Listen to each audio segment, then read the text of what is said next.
dostlar, bugün böyle bir videoda karşınızdayım.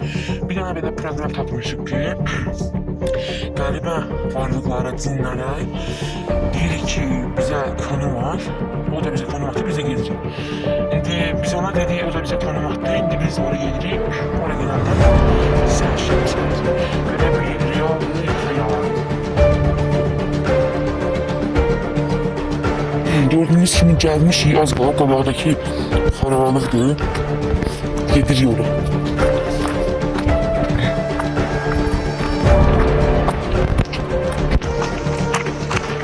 Dostlar geldim. Burada sizi böyle göre gözleyim size. Təmiz gösterdim.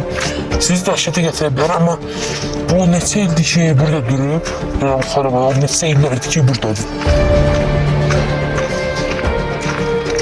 Bura başqasının ne olur içeri girməyə qadağanı deyil. Bakın. Göstərim sizlərə için. İcazə versələr için sizə çəkib göstərərəm. Gördüğünüz kimi dostlar yalan söhbətmiş. Sağ olun.